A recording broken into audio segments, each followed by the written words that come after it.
अस्सलाम वालेकुम स्टूडेंट्स। तो आज हमारा जो है इलेक्ट्रिक पोटेंशियल का हमारा चैप्टर ख़त्म हो चुका है। ठीक है, उससे रिलेटेड मैक्सिमम जितनी एग्जांपल्स हो सकती थी वो भी करवाई गई हैं। तो नेक्स्ट चैप्टर है हमारा कैपेसिटर्स और कैपेसिटेंसेस से रिलेटेड। तो इस चैप्टर में हम कैपेसिटर के बारे में डिस्कस करेंगे कि आया ये कैपेसिटर होता क्या है, कैपेसिटर की कैपेसिटेंस क्या होती है, कैपेसिटर को सीरीज़ में लगाया जाए, पैरेलल में लगाया जाए तो उसकी कैलकुलेशंस क्या हैं। ठीक है, तो अभी नेक्स्ट 1 या 2 लेक्चर इसी पे चलेंगे। आज के लेक्चर में जो चीज़ें हम कवर करने जा रहे हैं, उसमें कैपेसिटर का इंट्रोडक्शन है, कैपेसिटेंस के बारे में ज़िक्र किया गया है और कुछ एग्जांपल्स हैं। ठीक है, तो मैं स्टार्ट करता हूँ कैपेसिटर से कि आया कि ये कैपेसिटर होता क्या है और इसको यूज़ किस तरह से किया जाता है, इससे रिलेटेड एग्जांपल्स क्या हैं। ठीक है, तो कैपेसिटर से स्टार्ट करेंगे तो कैपेसिटर की बेसिक डेफिनेशन है, capacitor is a device that stores electric potential energy and electric charge. अभी तक मैं उम्मीद करता हूँ कि इलेक्ट्रिक पोटेंशियल एनर्जी और इलेक्ट्रिक चार्ज के बारे में आप सबका कॉन्सेप्ट क्लियर होगा, क्योंकि पिछले लेक्चर्स में इसी पे हमने डिस्कशन की थी।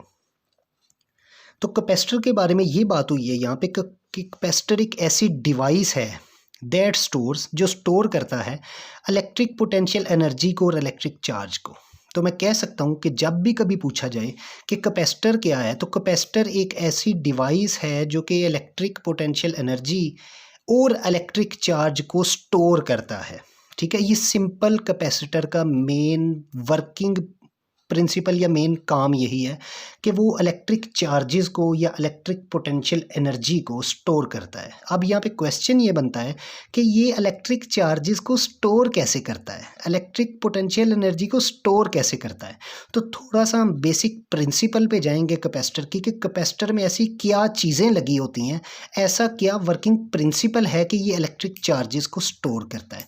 अभी तक हमें ये पता है कि इलेक्ट्रिक चार्जेस, इलेक्ट्रिसिटी देने से इलेक्ट्रिक चार्ज प्रोड्यूस होता है किसी भी कंडक्टर में। ठीक है, और ये बात भी कंफर्म है कि positive charges, positive higher potential से लोअर पोटेंशियल की तरफ चार्जेस मूव करते हैं, और इन चार्जेस को मूव करने के लिए जो फोर्स चाहिए होती है, जो एनर्जी चाहिए होती है, उसको हम इलेक्ट्रिक पोटेंशियल एनर्जी कहते हैं। ठीक है, तो इस पर अच्छी खासी लंबी डिस्कशन हुई। ठीक है, तो अभी आज हम ये देखेंगे कि कैपेसिटर अपने अंदर चार्जेस को स्टोर किस तरह से करता है। तो उसको समझने के लिए थोड़ा सा पढ़ना पड़ेगा हमें यहाँ से कि टू मेक कैपेसिटर, कैपेसिटर बनाने के लिए just insulate two conductors from each other. Insulate का मतलब ये है कि आप दो कंडक्टर्स लेंगे और दोनों कंडक्टर्स के दरमियान में एक इंसुलेशन क्रिएट करेंगे, कोई ऐसा मटेरियल यूज़ करेंगे कि दोनों कंडक्टर्स आपस में एक दूसरे के साथ मिल ना सके। ठीक है, एक इंसुलेशन, एक इंसुलेटिंग मटेरियल जिसको नॉर्मली डाई इलेक्ट्रिक बोला जाता है, एक इंसुलेटिंग मटेरियल यूज़ करेंगे जो दो कंडक्टर प्लेट्स, दो कंडक्टिंग प्लेट्स को आपस में जुड़ने ना दे, आसान अल्फाज में। ठीक है, तो हमारे पास दो कंडक्टर्स यूज़ होंगे जिनको हमने इंसुलेट किया है। मीन्स के एक हमारे पास कंडक्टर है, कंडक्टिंग प्लेट है, और एक दूसरी कंडक्टिंग प्लेट है।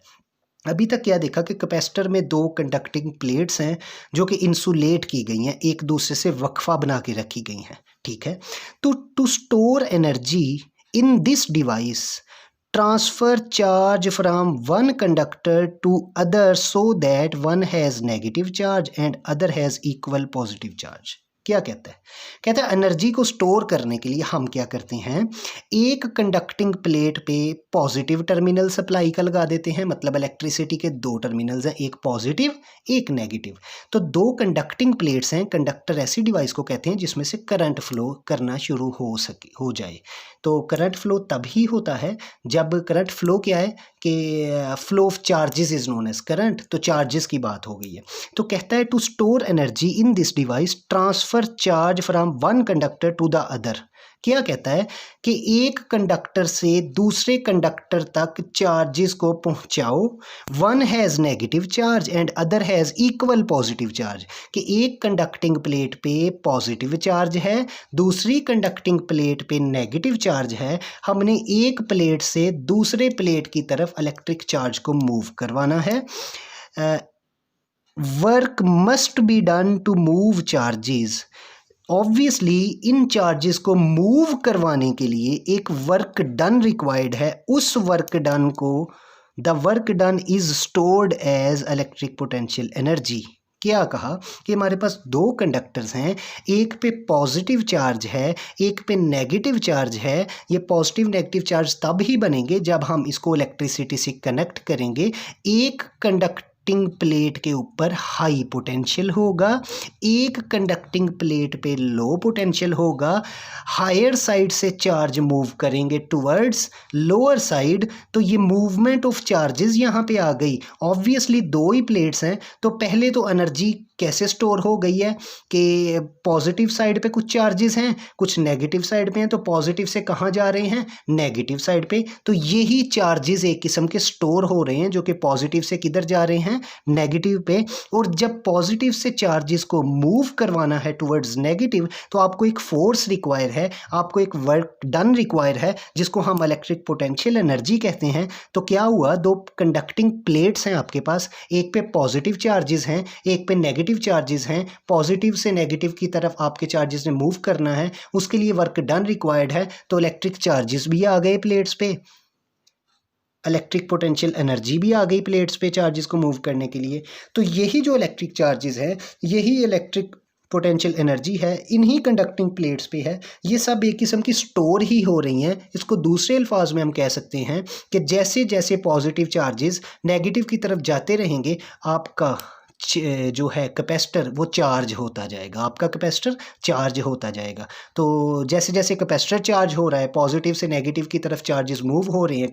Conducting plate, positive conducting plate पे पॉजिटिव चार्जेस हैं, नेगेटिव पे नेगेटिव चार्जेस हैं, तो ये सब चार्जेस मौजूद हैं, तो यही स्टोरेज है। इन चार्जेस को मूव करवाने के लिए जो एनर्जी लगती है उसको इलेक्ट्रिक पोटेंशियल एनर्जी कहते हैं। तो ऑब्वियसली ये भी वहाँ पे लग रही है, वहाँ पे स्टोर हो रही है, ठीक है।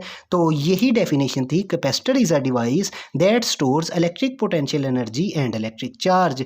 तो यही स्टोरेज है। The charge of the capacitor is represented by Q. Capacitor के ऊपर जो चार्ज होता है उसको क्यू से रिप्रेजेंट किया जाता है। कैपेसिटर का सिंबल या तो ये हो सकता है या ये हो सकता है, ठीक है। ये कैपेसिटर का सिंबल है, देख सकते हैं, ये दो कंडक्टिंग प्लेट्स हैं, इनके दरमियान इंसुलेटिंग कोई मटेरियल है, कोई डाई इलेक्ट्रिक हो सकता है, ठीक है, ताकि दो कंडक्टर्स आपस में मिल ना सकें। तो ये सिंपल हमारी कैपेसिटर का सिंबल है। तो ये तो थी बेसिक डेफिनेशन कैपेसिटर की, और किस तरह से एक कैपेसिटर के अंदर इलेक्ट्रिक चार्जेस या इलेक्ट्रिक पोटेंशियल एनर्जी स्टोर की जाती है, क्या इसकी फंक्शनैलिटी है। ये बेसिक कैपेसिटर की बात है।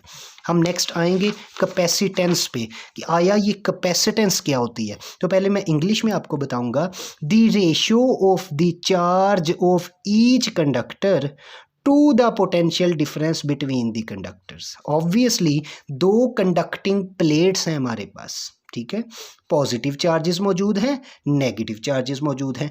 ऑब्वियसली जहाँ पे चार्जेस हैं वहाँ इलेक्ट्रिक फील्ड है।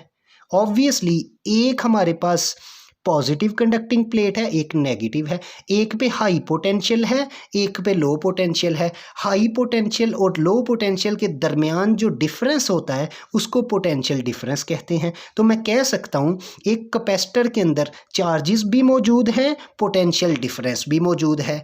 तो चार्जेस की और पोटेंशियल डिफरेंस की जो रेशियो है उसको हम कैपेसिटेंस कहते हैं। तो अंग्रेजी में the ratio of the charge of each conductor, के हर कंडक्टर पर जो चार्ज है उसकी ratio two the potential difference between the conductors.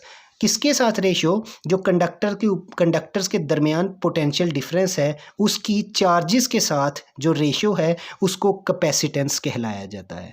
Charges और पोटेंशियल डिफरेंस की आपस में रेशियो को कैपेसिटेंस कहलाया जाता है। कैपेसिटेंस एक कांस्टेंट वैल्यू होती है, किसी भी कैपेसिटर की कैपेसिटेंस एक कांस्टेंट वैल्यू होती है, जो क्या है, वो रेशियो है चार्जेस की किसके साथ, उसी के कंडक्टर्स के पोटेंशियल डिफरेंस के साथ, ठीक है। अच्छा जी, अब ये कैपेसिटेंस एक कांस्टेंट वैल्यू है, लेकिन ये किसी चीज़ पर डिपेंड करती है। ऑब्वियसली किस पे डिपेंड करेगी, it depends on size shape of conductor. जो आप कंडक्टर यूज़ कर रहे हैं उसके साइज पे और उसकी शेप पे, and insulating material between them. और जो दो कंडक्टिंग प्लेट्स के दरमियान जो इंसुलेटिंग मटेरियल, कोई डाई इलेक्ट्रिक यूज़ किया गया है, उस पे इसकी कैपेसिटेंस डिपेंड करती है। ऑब्वियसली किसी भी कंडक्टर का साइज फिक्स होता है, किसी भी कंडक्टर की शेप भी फिक्स है, और जो इंसुलेटिंग मटेरियल यूज़ किया जाता है वो भी कांस्टेंट है। तो ये सारी चीज़ें डिपेंड कर रही हैं कांस्टेंट टर्मिनोलॉजीज पे, तो इसलिए कैपेसिटेंस की हमेशा कांस्टेंट वैल्यू होती है। ठीक है, ठीक हो गया। अच्छा जी, ये एक कांस्टेंट है, इसका आंसर कांस्टेंट आएगा। ठीक है, तो कैपेसिटेंस, किसी भी कैपेसिटर की कैपेसिटेंस किसके इक्वल होगी? Q over V A B, Q over V के। Q क्या चीज़ है? C है कैपेसिटेंस, Q क्या है? चार्ज ऑन दी कंडक्टर, के कंडक्टर पे चार्ज कितना है, और V क्या है? Potential difference between conductors. A B मैंने इसलिए लिख दिया है कि पहले कंडक्टर को मैंने A कह दिया है, दूसरे कंडक्टर को मैंने B कह दिया है। तो उस कैपेसिटेंस की इस फार्मूला से डेफिनेशन निकल आती है कि capacitance is the ratio between charges on conductor and potential difference between the conductor. This is known as capacitance. Capacitance का यूनिट फैरड है, कैपेसिटेंस को फैरड कहा जाता है। फॉर एग्जांपल मैं कहता हूं कि मेरे पास 2 फैरड का कैपेसिटर है, तो 2 फैरड क्या चीज़ है? 2 फैरड रेशियो है किसकी? उसी कैपेसिटर पे इलेक्ट्रिक चार्ज की, किसके साथ? उसी कैपेसिटर के क्रॉस जो वोल्टेज डिफरेंस है उसकी रेशियो है। ठीक है, तो ऐसा यूनिट इसका जो है वो फैरड है। फॉर एग्जांपल ऑब्वियसली ये जो Q है ये चार्ज है, और चार्ज का यूनिट क्या होता है? कूलम्ब। ये जो V है ये पोटेंशियल डिफरेंस है, इसका यूनिट क्या हुआ? वोल्ट। तो कैपेसिटेंस का यूनिट क्या हुआ? चार्ज पर वोल्ट। तो मैं कह सकता हूँ 1 फैरड किसके इक्वल है? चार्ज का यूनिट कूलम पर वोल्ट। तो मैं ये C यहाँ पे कैपेसिटेंस को नहीं रिप्रेजेंट कर रहा, कूलम को रिप्रेजेंट कर रहा है, मैंने इसका यूनिट लिखा है 1 फैरड किसके इक्वल है? चार्ज का यूनिट कूलम, वोल्टेज का यूनिट V। तो मैं कह सकता हूँ 1 फैरड किसके इक्वल है? 1 कूलम पर वोल्ट। 1 फैरड किसके इक्वल है? 1 कूलम पर वोल्ट। ठीक है, इसे कह सकता हूं कि अगर 1 फैरड का कैपेसिटर है, उसका मतलब है इस पे 1 कूलम चार्ज होगा 1 वोल्ट के लिहाज से। ठीक है, नेक्स्ट, ये तो एक सिंपल फार्मूला है जो यूज़ होता है नॉर्मली किसी भी कैपेसिटर के लिए। C is equal to Q over V, capacitance, charge, voltage. ठीक हो गया। अच्छा, एक और फार्मूला मल्टीपल किताबों में यूज़ होगा, अपने आप देखेंगे भी जब मुख्तलिफ किताबें पढ़ेंगे, उसमें एक और फार्मूला डेरिवेशन के बाद डिराइव किया गया। चूँकि हमें डेरिवेशन की ज़रूरत नहीं है, अगर ज़रूरत पड़ी भी तो हम किसी और लेक्चर में वो डेरिवेशन कर भी सकते हैं। एक और फार्मूला यूज़ किया जाता है, वो एरिया पे डिपेंड करता है। वो फार्मूला क्या है कि capacitance of a parallel plate capacitor in vacuum, के हमारे पास पैरेलल में 2 प्लेट्स लगी हैं, कंडक्टिंग प्लेट्स, और एक वैक्यूम में पड़ी हैं, तो उसका भी formula C is equal to Q over V से ही निकला, is equal to epsilon naught A over D। Derive कर सकते हैं हम इस फार्मूला से ये वाला फार्मूला, लेकिन अभी हमें इसकी ज़रूरत नहीं है, ज़रूरत पड़ने पे हम इसको डिराइव कर सकते हैं। ठीक है, और मे बी नेक्स्ट में मैं आपको कोई असाइनमेंट भी दूं कि यहाँ से इस चीज़ को डिराइव करो, तो आप डिराइव कर सकते हैं। मैं आपको बुक पेज नंबर बता दूंगा, उससे देख के कर सकते हैं, अदरवाइज़ मैं, अगर आप कहेंगे तो मैं आपको करवा भी दूंगा। इसमें एप्सिलॉन नॉट कांस्टेंट वैल्यू है। ए क्या है? ए प्लेट का एरिया है। ठीक है, ऑब्वियसली जितना ज़्यादा वो एरिया होगा उतने ज़्यादा चार्जेस होंगे, ऑब्वियसली उतनी ज़्यादा कैपेसिटेंस होगी। ठीक है, epsilon A over D। D क्या चीज़ है? डी है डिस्टेंस बिटवीन द कंडक्टर्स। तो हमारे पास 2 कंडक्टर्स हैं, ठीक है, 2 कंडक्टर्स का एरिया और 2 कंडक्टर्स के दरमियान डिस्टेंस। तो कैपेसिटेंस के 2 फार्मूले हैं, एक Q ओवर V चार्ज पर वोल्ट, या एप्सिलॉन नॉट एक कांस्टेंट वैल्यू है, A ओवर D, A किसका? एरिया है प्लेट का, कंडक्टिंग प्लेट का, और D क्या चीज़ है? डिस्टेंस है, जो 2 कंडक्टिंग प्लेट्स लगाई गई हैं जिसके दरमियान में कोई डाई इलेक्ट्रिक है, उसका आपस में डिस्टेंस। तो ये दोनों फार्मूलाज यूज़ हो सकते हैं मल्टीपल न्यूमेरिकल्स के अंदर। ठीक है, तो नेक्स्ट आऊँगा मैं, एक न्यूमेरिकल करते हैं रिलेटेड टू कैपेसिटर एंड कैपेसिटेंसेस। तो इस न्यूमेरिकल में हमें क्या गिवन था? हमें गिवन था किसी भी कैपेसिटर की कैपेसिटेंस किसके इक्वल थी? 1 फैरड के। ठीक है, उसने कहा प्लेट्स आर 1 मिलीमीटर अपार्ट। इसका क्या मतलब है कि प्लेट्स आर 1 मिलीमीटर अपार्ट, मतलब जो 2 कंडक्टिंग प्लेट्स लगी हैं उनके दरमियान जो डिस्टेंस है वो 1 मिलीमीटर का है। तो मैं कह सकता हूँ 2 प्लेट्स के दरमियान जो डिस्टेंस है वो 1 मिलीमीटर है। ठीक है, उसने कहा एरिया फाइंड करें। किसका एरिया? वो कंडक्टिंग प्लेट्स का एरिया फाइंड करें। तो जब उसने एरिया कहा है तो फार्मूला कौन सा लगेगा कैपेसिटेंस का? ये वाला फार्मूला लगेगा कि Q is equal to epsilon naught A over D, ठीक है। तो ये फार्मूला अभी हमने यहाँ पे पढ़ा, Q is equal to epsilon naught A over D, C is equal to epsilon naught, ये सॉरी एक छोटी सी यहाँ पे गलती है, आपको C गिवन है, ये फार्मूला है C का, तो C is equal to epsilon naught A over D, ठीक है।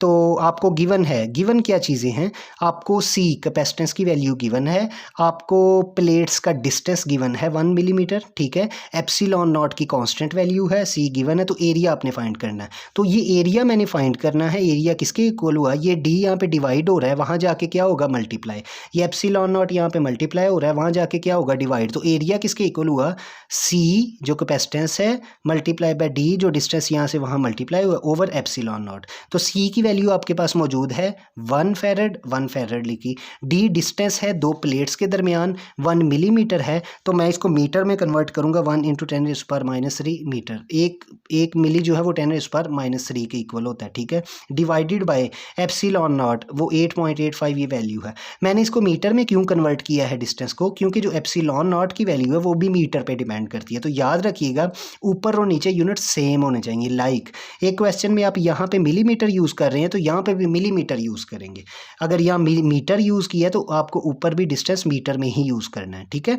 तो सिंपल कैलकुलेशन की तो एरिया हमारे पास मौजूद है 1.1 इंटू 10⁸ मीटर स्क्वायर। तो ये बड़ा सिंपल है कि हमारे पास कैपेसिटेंस गिवन थी, हमारे पास प्लेट्स के दरमियान डिस्टेंस गिवन था, उसने कहा था कंडक्टिंग प्लेट्स का एरिया फाइंड करें, तो हमने एरिया फाइंड किया। ये बड़ी बेसिक सी एग्जांपल थी, एक एग्जांपल मैं आपको होमवर्क के लिए दे रहा हूँ, ये आपने सबमिट नहीं करनी, जस्ट आपने एग्जांपल करनी है, और अगर हो गई तो शाबाश, ना हुई तो आप मुझे बता दीजिएगा, मैं आपको करवा दूंगा, ठीक है। लेकिन बहुत ईजी है, जिसने लेक्चर को अच्छे तरीके से समझाए आई गारंटीड वो सॉल्व कर लेगा, ठीक है। तो एग्जाम्पल 24.2 है जो बुक आपके साथ शेयर की गई है, उसका पेज नंबर 818 है, तो ये एग्जाम्पल करने की कोशिश कीजिएगा, ठीक है। इसके अलावा पेज नंबर 815 से लेके 819 तक आपने पढ़ने की कोशिश करनी है, कॉन्सेप्ट्स को क्लियर करना है, फिर भी कोई चीज़ ना समझ आई तो आप पूछ सकते हैं। Thank you so much.